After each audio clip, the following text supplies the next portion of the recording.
तो आई सबसे पहले देवाधिदेव महादेव गुरु के चरण में कोटि कोटि प्रणाम। हमार प्रणाम के स्वीकार करी।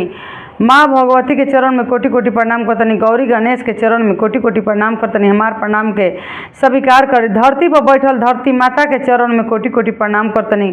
हमार प्रणाम के स्वीकार करी। हमार प्रणाम के स्वीकार करी।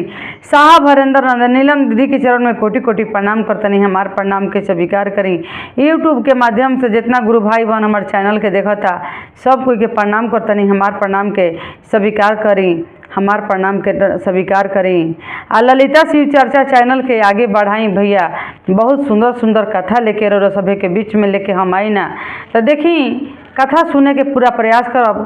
कथा यह बा कि एगो गरीब एगो गांव में एगो गरीब रहन, लेकिन उनका अंदर में घमंड कम ना रहे आ चुगली कम ना रहे उनका पत्नी के। ऐसे दूसरा के निंदा चुगली शिकायत खिस्सा कहानी दूसरा में ना रहे के चाहिए। अपना आप से मतलब रखब तो ज़्यादा तरक्की होखी। अपना आप से मतलब रखब तो बच्चा बहुत अच्छा निकली हसन घर के।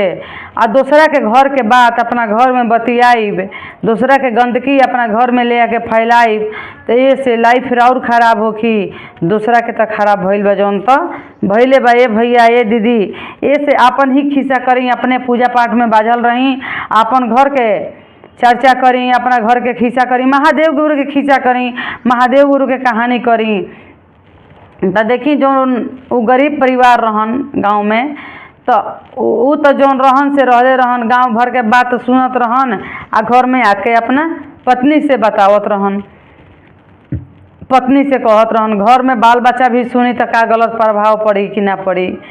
दूसरा चीज़ उनकर पत्नी पूजा करे खातिर जासा तो ऐसे कहस कि हमार सब है गाँव में फलानमा बा ओकरा घर धन के कमी नहीं खे, मार छका छकी खाता रसन। यह बतवा कहस। सोरो गरी मन में उनकरा जलन रहत रहे एक दूसरा के प्रति, ईर्ष्या जलन ताक झाँक केकरा घरे का होता केकरा घरे का नहीं होता उसे रोरा का मतलब बा। तो मतलब बहुत पति पत्नी लोग रखत रहे। भगवान के जलवो ढारस तब दिमागवा मुंगरा उहे चले। पूजा करे जास तो हो कि भगवान केहू के दे के मार भर देलन आ केहू के खाहू के ठेकान नहीं खे। इहे बतिया कह भगवान के गाड़ी देश कि भगवानवा दुरंगी बा। भगवानवा दुरंगी बा। होकरा घरवा नौकरी सर्विस सब चीज़ देले बा। ओकरा घरे महल से दू महल दे देले बा आ हमरा घरे झोपड़ियों के ठेकान नहीं खे। मार ओकरा घरे खाना के ठेकान नहीं खे कि लोग दुनिया खाता। हमरा घरे अपनों के ठेकान नहीं खे। तो काहे नहीं खे अपना कर्म फल परोरा याद करी। शायद वो याद कैले रहती तो ई दिन देखे के ना पड़ रही तो पूजो करे जास तो इहे बतिया। आ पति से कहस तो पति हूँ में हूँ मिलावत रहन कि ठीक कह तड़ू देख ना ओकरा घरे हे तना धन देले बन भगवान आ हमनी के कमी कितना कैले बन। हम ही एगो धरती पर पापी बानी। हम ही एगो धरती पर पाप कैले बानी कारे भगवानवा ऐसे ही कह के भगवान के बोलस तो ये बताई भगवान के कितना बुरा लागत हुई। सोचे के चाहिए कि कौन गलती भइल कौन भूल भइल कौन चूक भइल कि ई सजा हमने के भगवान देतनी। अब से ई गलती ना करे के कम से कम अगला जन्म खातिर तो बढ़िया कर्म करी। केहू के खिस्सा कहानी ना करी, केहू के चुगली शिकायत ना करी, केहू के देख के जली ना कि हे भगवान हमनियों के दिन फेर दही। तो ई सब ना रहे। देखी गुरु बहना लोग ऐसे ही करते करते कुछ समय व्यतीत भइल जाए गोइल बा। कुछ गुरु बहना लोग मंदिर में शिव चर्चा करत रहे। बहुत लोग बैठ के शिव चर्चा कथा भजन खिस्सा करत रहे मंदिर में बैठ के। वही बीच में इनकर औरत जो रही गरीब परिवार से वो जाके खड़ा होकर सुने लगली कि देखो तनी कि कथा में का होखता, ये शिव चर्चा कैसे कैसे लोग करता, हमहू देखब हमहू सुनब। सुनली देखी सुनते ही उनका मन बदल गइल बा। आ मन में भगवान विचार होखे लगलन कि ना भगवान सत्य बड़न। तबे तो अपना लोग महादेव गुरु के मन ले बा। चली तो जाके अपना राति खानी पति से कहत रही कि दिन भर कमा के अलन खाए के ठिकाना ना रहत रहे। दिन भर कमात रहन सांझी खानी जो रहत रहे दूगो रोटी बनत रहे वही में खात पिगत रहन जा। कहत रही पति से अपना कि ये स्वामी जी जब काम करके अलन शाम के समय रहे कि ये पति जी ओह मंदिर में बैठ के सब शिष्य लोग शिव चर्चा करता, शिव के गुरु अपन बना ले बा। हमनियों के बना के देखे के जने हमनियों के दिन फिर जाई। तो जो पति रहन से खराब बात में तो बहुत साथ देत रहन, एहू में साथ दिलन। कहलन कि ठीक बा, जब तारा इहे इच्छा बा तो जा तूहू कह के देख। तो फिर शिव चर्चा होता। वही शिव चर्चा में जाके नहा धोआ के बढ़िया से कपड़ा लत्ता पहन के जाके बैठल बड़ी, कहत रही शिष्य लोग से कि ये गुरु बहना लोग कैसे कैसे शिव चर्चा करी न जा, हमरो के बता दही। नाम के घोषणा करवावे खातिर आइल बनी, हमरो नाम के घोषणा कर दही, हमरा स्वामी जी के भी कर दही। चर्चा कैसे होगला, दया कैसे मंगाला, हमरा के बतला दही। गुरु बहना लोग नाम के घोषणा उंगरों के कर दिलस, उंगरा पति के कर दिलस। कैसे शिव गुरु से दया मांगल जाला उहो बता दिलस, चर्चा कैसे कइल जाला उहो बता दिलस, नमः शिवाय कैसे करे के बा सब कुछ बता दिली जा। गुरु बहना लोग बता दिली। गुरु बहना गोली अपना घर में गुरु बहना तो जेकर जौन लुफुत रही धीरे ही नु छूटी। चुगली उनका दिमाग से जात ना रहे, दूसरा के गिला शिकायत उनका मन से निकलत ना रहे, ना उनका पति के। तो अपना घर में गोली पूजा पाठ करत रही, अंदर में अपन पत्नी पूजा करत रही।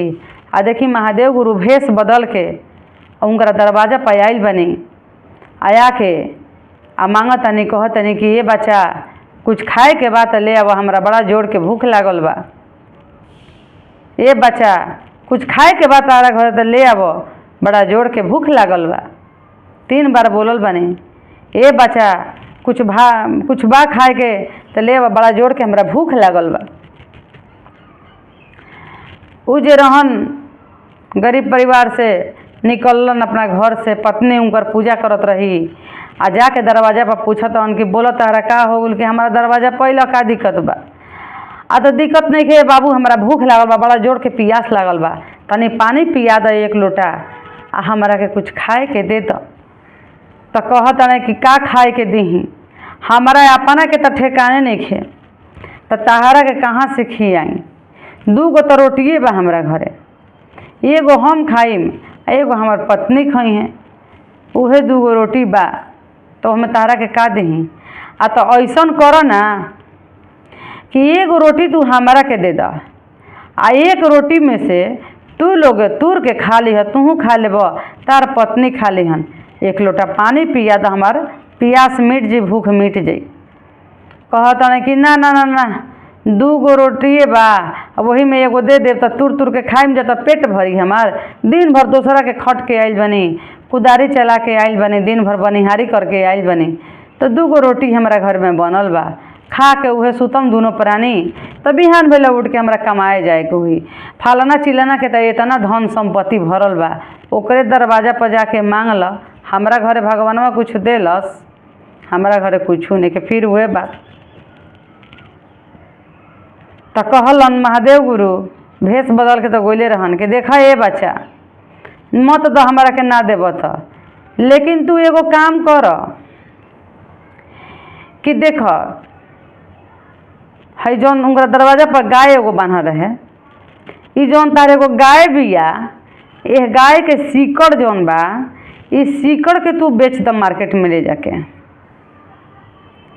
तार लगे कुछ नहीं के खाए के पिए के रहे के साधन, तो ई गैया के शिकारवा के बेच द, बेच देव तो कुछ तारा लगे पैसा आ जी। आ वो पैसा से एगो मटका मिट्टी के खरीद ल, खूब सुंदर बढ़न चका एगो मटका खरीद ल, आ कुछ अनाज ले ल, आटा पिसान लेके। आ तू एक काम कर कि एह मटका में भर के पानी रख, आ केहू आई ओकरा के तू 1 गिलास पानी पिया दिल करी ह। अपना दुआर पे एगो टेबल लगा दो, वही टेबल पर मटका धो द, आ कुछ खाना रख द, जे आई ओकरा के अपना खाना दे दी ह, आ 1 गिलास पानी दे दी ह। ओकर मन ठंडा हो जाई, ओकर आत्मा ठंडा हो जाई, तो तहरा जरूर पुण्य मिली। तो कहलन कि हमारा अपना के खाए के ठेकान नहीं खे, तो हम दूसरा के कहाँ से देखब। अब जौनो शिकारवा बा गैया के उहो बेच दही, आ तो गाय के पगहा लगा दो, आ सीकर बेच के तू अपना सामान ले आव ना। देवल तो भगवान बन, कर्म कर पहले तू कर्म कर। देखी नाम के घोषणा करवाते कंगन पहनले बड़ी, अपना पति के पहनला मिले बड़ी, आ महादेव गुरु का दरवाजा पर जाके कहले बनी दर्शन भइल। अब महादेव गुरु साक्षात ज्ञान देतनी कि तू गाय के सीकर बेच द, आ उ सीकर बेच के कुछ खाए के अनाज खरीद ल, आ एगो मटका खरीद जौना में कि ठंडा पानी रहे। केहू आई ओकरा के शीतल ठंडा पानी पियब तो ओकर आत्मा ठंडा हो जाई, ओकर मन बड़ा खुश हो जाई। ओकरा के खाना खियब तो तहरा बड़ा पुण्य मिली। कहलन कि एक दिन खिया देब तो दूसरा दिन कहाँ से ले आए। आ तो दूसरा दिन के तू सोचा मत, करे वाला सब ऊपर वाला बड़न। तू पहले ई सीकर बेचा, इनकरा के पगाह लगावो गाय गौ माता के, आ जाके तू लेके आवो। पहले देख तो देव वाला तो भगवान हवे। देखी गुरु बहाना का काम कैलन कि सीकर गाय के खोल ले बड़न, आ खोल के बाजार में लेके चल गलन मार्केट में। सीकर के बेच देलन, कुछ खाए के अनाज ले लेलन, साग सब्जी ले लेलन। वही में एगो मटका ले ले बड़न, आ ले आके अपना दुआर पे एगो चौकी लगा देले बड़न। वही चौकी पर मटका भर के पानी रख देलन, कुछ खाए के रोटी रख देले बड़न अपना पत्नी से बनवा के सब्जी रोटी। अब जे जाए ओकरा के एक गिलास पनिया पियावा से दूगो रोटिया देस कि खैले जा खैले जा, खा ले भैया, खा ले भैया। देखी उनकर अंदर में कैसे धीरे धीरे ज्ञान आवत गइल बा। शिव चर्चा में घोषणा करवाते ही खा लो भैया, खा लो बहिनी।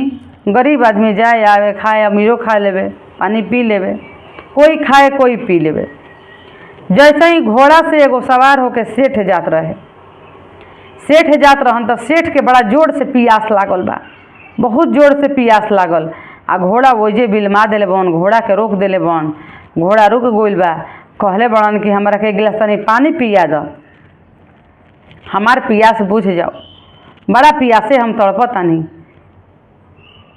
तो उ कहता गरीब भैया कि चली हमरा घर में चली, हमार पत्नी रोरा के खिया दी, हम बढ़िया से खाना रोरा खा ले, हम बैठ के आ तनी पानी पी ले, हम खानवा खा के पनिया पी ले, हम खाली पेटे पानी ना पिए के, अतना खाली पनिया पिया दो। ना ना ना खाली ना पानी पियाई, चलो तारा के बैठा के खाना हम खियावतनी।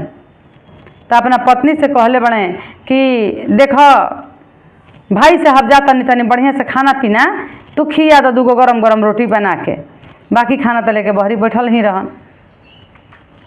का करी बड़ी उनकर पत्नी भैया कि खूब गर्मा गर्म दूगो रोटी बना के, बढ़िया से सब्जी बना के उनकरा के आ ठंडा जल देले बड़ी पिए के। आ भर पेटा खैलन, खा के पानी पी लेलन, आ चल देलन घोड़ा पर सवार होके। आ भर रास्ता का सोचते जातन कि देखो गरीब होके आ ई चौकी लगा के आ मटका के पानी पियावत, सब कोई के ठंडा जल खाना खियावत, एक लगे कुछ नहीं खे। ताकत तनी घर में दकनी हकनहूँ तो कुछ बेचारा के हिरवा के घर में नहीं खे लौकत, ना के नहूँ अनाज बा ना बारी बा, कहाँ से खियावत आई। एक लगे तो कुछ बा ना, अपने गरीब से दुखियारा बाई। ओहरे हाथाना गरीब आदमी हैसे खाना खियावता बढ़िया से, सब कोई के पानी पियाता। हमार धन का होई कि हम आज तक केहू के दान पुण्य ना कैनी, हमार लगे समय टाइम नहीं खे कि हम केहू के दान पुण्य करी। एकर लगे टाइम बा, एकर लगे धन नहीं खे, लेकिन एकर लगे समय बा तब नु खियावता। चलो यही में हमहू शामिल हो जाता, नहीं हमहू यही में घरे जाके शामिल हो जिम। ओकरा के का कैलन कि आता पता अपना सब है जतना नौकर चाकर रहन सेठ के, सबके पता बतला दिलन कि जाओ गाँव में हे जगह पर मटका लगा के एगो गरीब खियावता, पानी पियावता, एक ट्रक ओकरा लगे अनाज पहुँचाव, आ गाड़ी भर के सब्जी पहुँचाव कि दुनिया के वो पेट भरो हो जावा, खियावता खाना। कम से कम हमारा समय टाइम नहीं के तो हम दे के तो कुछ पुण्य ले ली, हमरो कुछ पुण्य मिल जाई। जेकर चू नौकर पुण्य ले जा दे आव। तो नौकर चाकर सब मिल के आ गाड़ी भर के एक ट्रक ले जाके अनाज उनका दुआर पर दे दिलस, आ एक गाड़ी सब्जी ओजा उतर गुल बा, दाल दलहन सब चीज़ आइल बा। अब राजा साहब के घर में धरा गुल, घर भर गुल अनाज से, एक गरीब परिवार के घर भर गुल अनाज से, ओजा गरीब के दुआरी पर धरा उतरल बा। तो अब धरे के जगह नहीं खे। अब बेचारा ही अपन बना बना के खिले जात रहन, जितना आदमी जात रहे उतना आदमी खैले जात रहे, पानी पीले जात रहे। फिर घोड़ा पर सवार होके एगो बहुत राजा महाराजा वही में है पार होत रहन। राजा महाराजा देखलन कि मटका के पानी रखल बा, जल तो बड़ा ठंडा हुई, तनी एक गिलास पी ली। आजकल आदमी फ्रिज के पानी पियता, कहता कि हम फ्रिज के पानी पियतनी। फ्रिज के पानी से आदमी के तबीयत खराब हो जाता, मन खराब हो जाता, गला खसखसाए लागता। लेकिन पहले के लोग का करत रहे, मटका के ही पानी पियत रहे। सतुआनी में, चैत के सतुआनी में मटका आवत रहे पूजाई करे खातिर, वही मटका के पानी सब लोग ले लेके मटका धो देते रहे और वही मटका में पानी भर के आदमी पियत रहन। मन सब कोई के तबीयत पानी ठीक रहत रहे। आज फ्रिज के पानी पी पी के सब कोई बीमार पड़ता।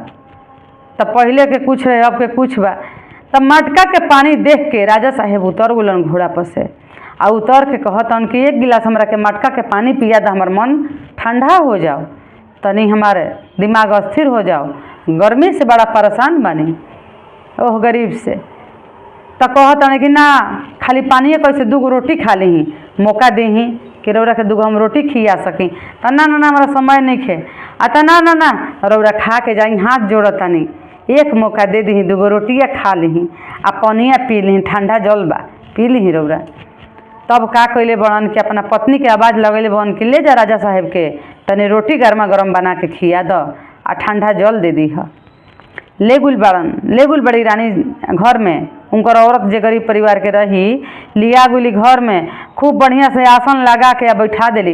कहतारी कि बैठी राजा साहेब, तुरंत 2 मिनट में रौरा खातिर हम गर्मा गर्म रोटी निकाल देतनी। गर्मा गर्म रोटी निकाल देली आ निकाल के आ सब्जी आ रोटी आ वही मटका में के जल उनकरा के दे देली। खा के उनकर पेट भर गइल। तब कहतन कि ताकतरन तक केनहू घर दुआर नइखे, अनाज सब असही फेंकल बा, अनाज फेंकल बा। तो खातन सोचतन कि अगर बारिश से आई तो ये अनाज तो भींज जाई, तूफान आई तो सब तो जेने तेने अनाज हो जाई, तो ये खियाई कहाँ से। चलो हमार लगा इतना धन रह के करी का, कौना दिन रात खितरी बा। जब गरीब के इतना बड़ा दिल बा तो हम तो राजा महाराजा बानी, हमारा का इतना बड़ा दिल होके के चाहिए। समय टाइम तो नहीं खे, लेकिन घर में नौकर चाकर बा, भेज के आ एकर हम महल बनवा देतनी। 3 महल बनवा देहब तो तीनों महल में अपन रखी हन सामान आ गरीब लोग के खियावत रही, जल पियावत रही। तो कहतने निकल के राजा साहेब कि हमार पेट भर गुल पानी से आ खाना से, तहार लगे कुछ बाना आ तू हाथना लोग के खियावत रह पियावत रह, तहारी महल अब काल से काम लागी महल बने में।